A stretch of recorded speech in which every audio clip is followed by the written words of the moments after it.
Hi, I am Venkatesh, Assistant Professor in EC Department at Raguni College of Engineering and Technology. Now we are going to see a topic in Principles of Management. The topic title Organizational and Environmental Factor. An organization is a group of people internally organized to accomplish a common or set of goals. There are different types of business organization. When organization or organizing a new business, one of the most important decisions to be made to choosing the structure of a business. So here, several organizations are sole proprietors, partnership, corporations, joint stock companies, public corporations, government companies. So first, sole proprietors. The sole proprietor or sole proprietorship the majority of small business starts out their sole proprietors. It is a very dangerous because here the sole proprietors own all the assets of the business and the profits generated by it. They also assume the complete personal responsibilities of all its liabilities and defects. In the eyes of the way, it is one of the main smalls within the business. So here the business that the persons are assessed by 100% of at risk. He almost been ability of the risk of the environment. Next one is partnership. The partnership is the two or more people share the ownership of a single business. Like proprietorship, the law does not distinguish between the business and its owners. The partners should be have the legal agreement of the partner with be the attainment of the partnerships of the parts of the been taken. Yes, it's hard to be and say about the breakup when the business is in the just getting started. But many partnerships split up in the stop time of unless there will be a defined process.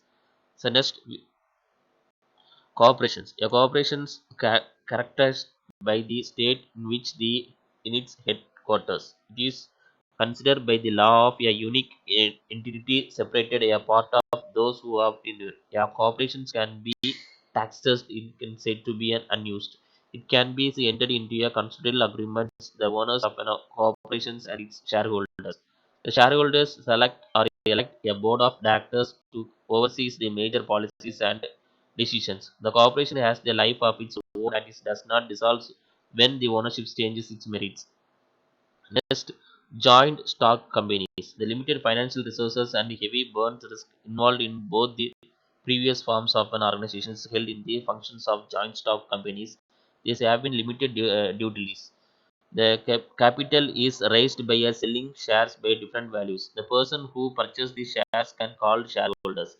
The managing body of the board of directors is responsible for policies making important financial and technical decisions. Next, public cooperation. A public cooperation is wholly owned by the government. Next, classification of environmental factor. Here it is classified into internal environmental factor and external environmental factor. First, internal environmental factor. The internal environmental factor is an environment that has a direct impact on business. The internal factors are generally collaborated because of the company has control over these factors. The internal environment factors are mainly consist of resources, capabilities, and culture. First, resources. A good starting point to identify a company resources is look at the tangible, intangible, and human resources.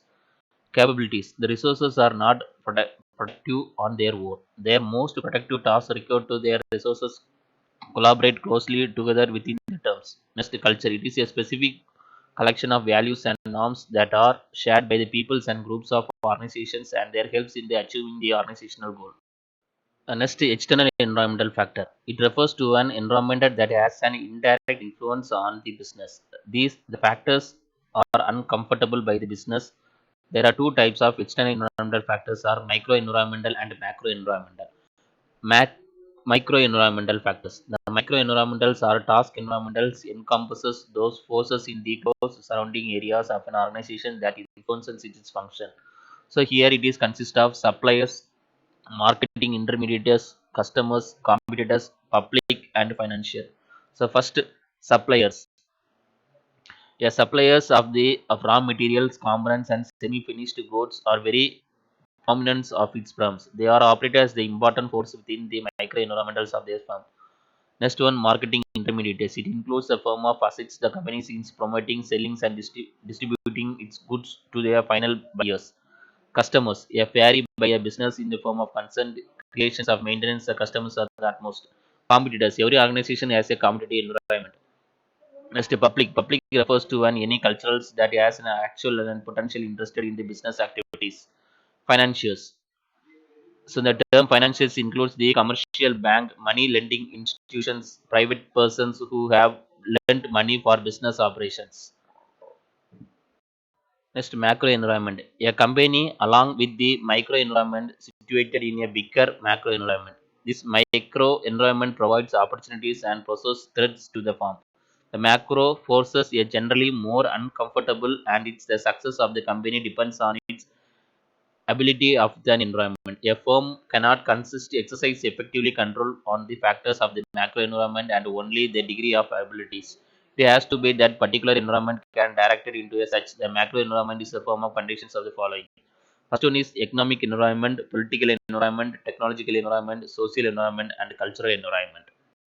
So next topic, trends and challenges of management in global scenario. The management functions are planning and decision making, organizing, leading and controlling are just as relevant to the international managers as they are domestic managers. International managers need to have a clear view of where they can win their firms into to be in future. They have to organize to implement their plans. They have to motivate those who work lot of them, and they have to develop appropriate control mechanisms. So here the mechanisms which will be depends on planning and decision makings in global scenario, organizing in a global scenario, leading in a global scenario, controlling in a global scenario. So first, planning and decision making in global scenario. To effectively plan and make decisions in a global economy, managers must have a broad-based understanding of both environmental issues and competitive issues. They need to understand the local market conditions and technology factors they have to affect their operations. At the corporate levels, the executive need to create deals of information of the functional effectiveness. Next, organization in a global scenario. The managers in the international business must also attend a variety of organizations issues. For example, a general electric have an operations scatters in the globes. So next, leading in global scenario. So here the culture factors that affect the international organizations. Individual managers must to prepare to deal with these and others factors and then interact purpose of the different cultures backgrounds. Supervising a group of five members or five managers of each to whom in the form the different states of United States likely to be a similar supervising group of five managers. Next, controlling in a global scenario. The managers in international organization must also be concerned with the control. Here, they have to form a cultural factors along also play a role in a control. The basic common issues of international managers resolves according to the operations management and their process of information systems. Thank you.